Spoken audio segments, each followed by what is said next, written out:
I'm back with a cat. Be careful it doesn't explode, honey. What?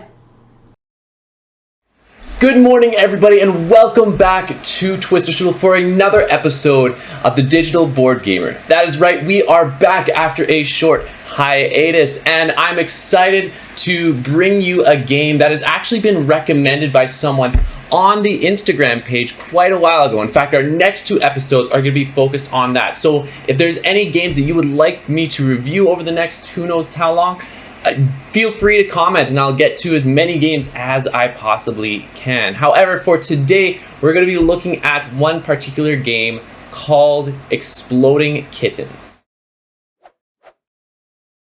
Exploding Kittens is an extremely light party game where you're trying to be the last person standing, avoiding these cute but deadly exploding kittens. On your turn, you can play any amount of cards from your hand, whether that's absolutely none, or if your hand allows you can play the whole thing. But at the end of your turn, you must pick up a card to signify that your turn is over. If you pick up a kitten that is safe, the turn just passes around and it continues around the circle. But should someone pick up an exploding kitten, they must defuse that kitten with a specific defuse card in their hand, or they are eliminated from the game. However, if you manage to defuse an exploding kitten, not only does it go back into the deck, but you get to choose where to place it. Meaning that you could leave it up to chance to just place it anywhere in the deck and shuffle it up, or you could choose to be a little bit cheeky and place it right on top for the next person to grab. Or maybe you want to target a specific person, place it, second or third in the deck. Interesting. Now, I mentioned earlier that you must pick up a card at the center of the table to signify the end of your turn. However, there are certain cards in the deck that allow you to forego this action or to switch things up to hopefully help you avoid this feline fate. First up is the slap card. Now, these slap cards force another opponent to take their turn instead of yours immediately, meaning that instead of you having to pick up a card, they must pick up a card. And depending if you have a double slap, they might have to pick up even more than one card. Not only that, but these slap cards stack. So let's say you do a single slap on another person, forcing them to pick up a card, but they play a double slap on yet another person, meaning that other character will have to pick up 3 cards, and so on and so forth, until someone is forced to draw that many cards, ensuing in a bunch of chaos. Alternatively, you can play a skip action instead. Rather than forcing someone else to take their turn instead of yours, just simply passing it on to the next person.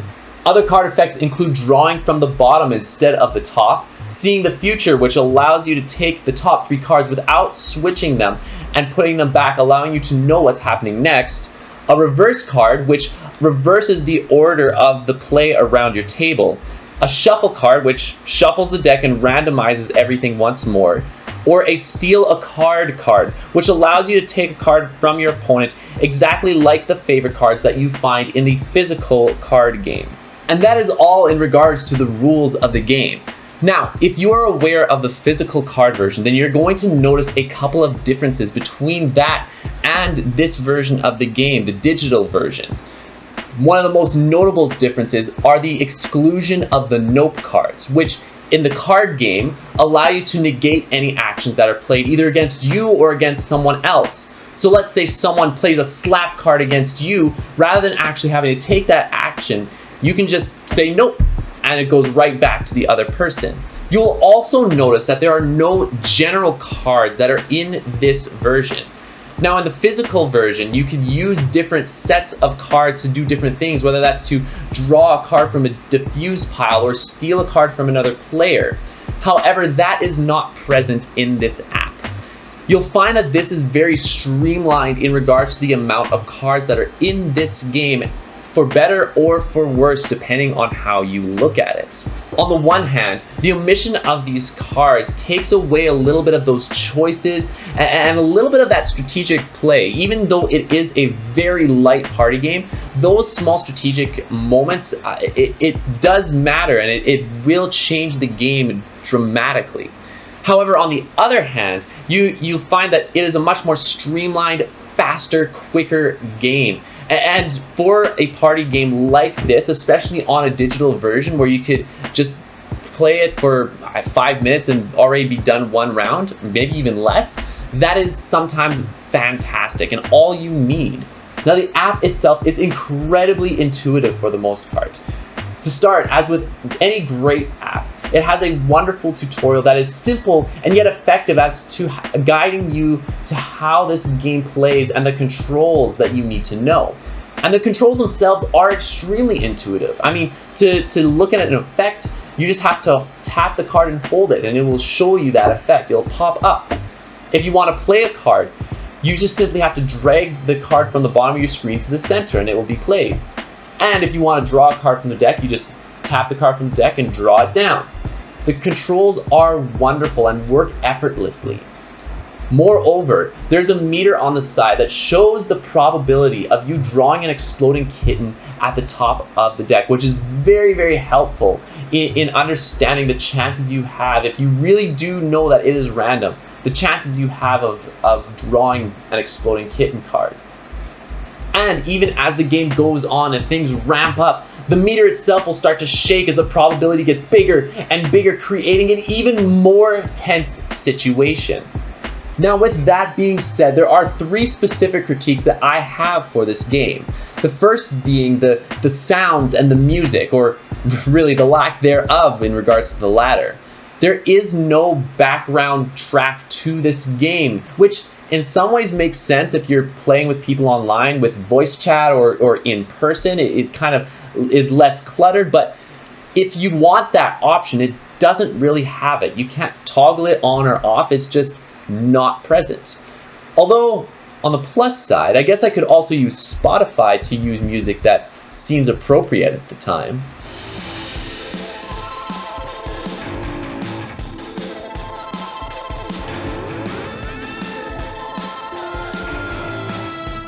But more egregious in terms of sounds is the chat options that are built into this game.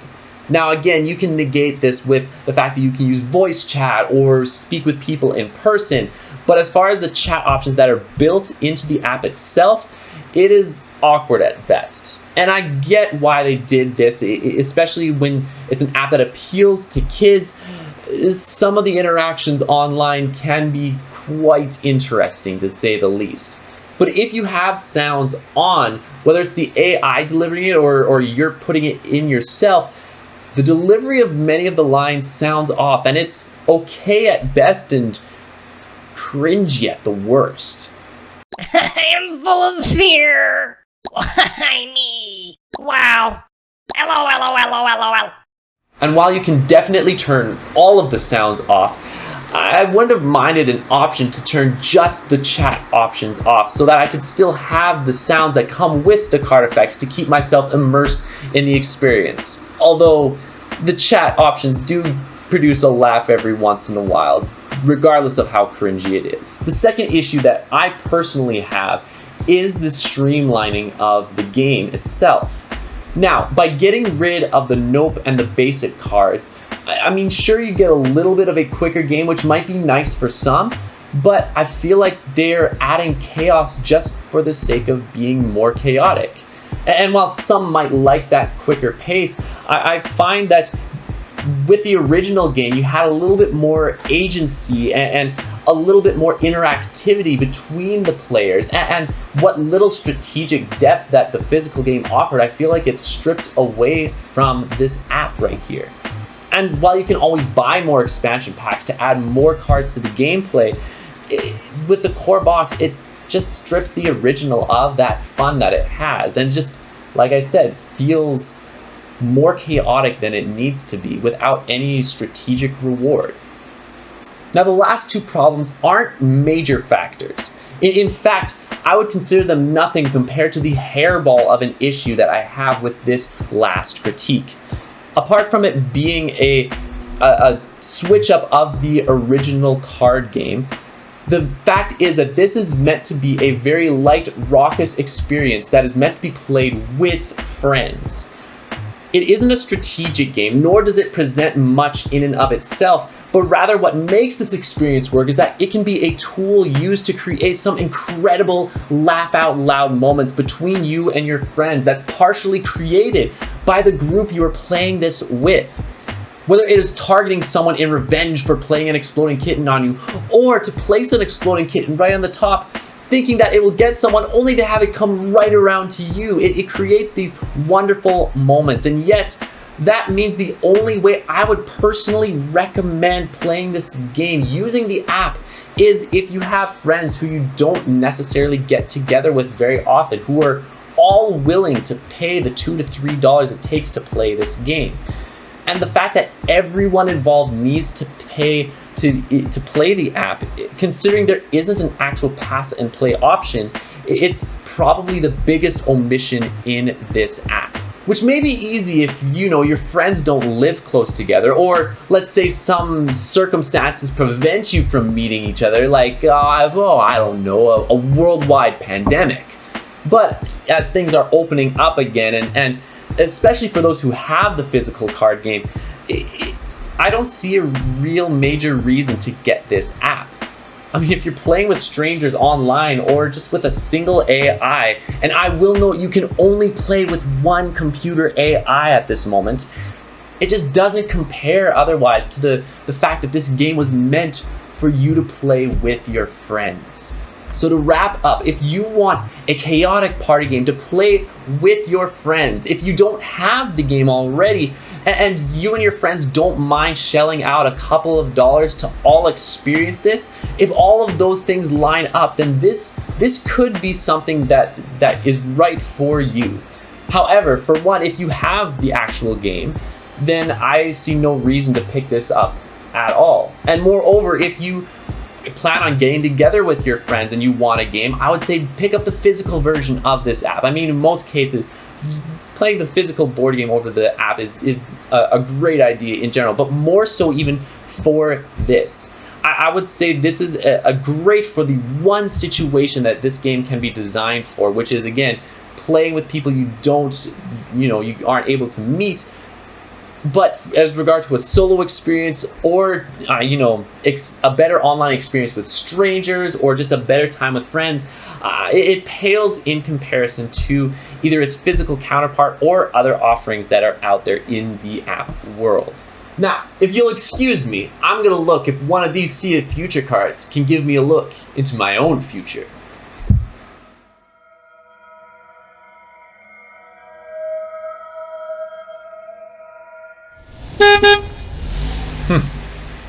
Weird.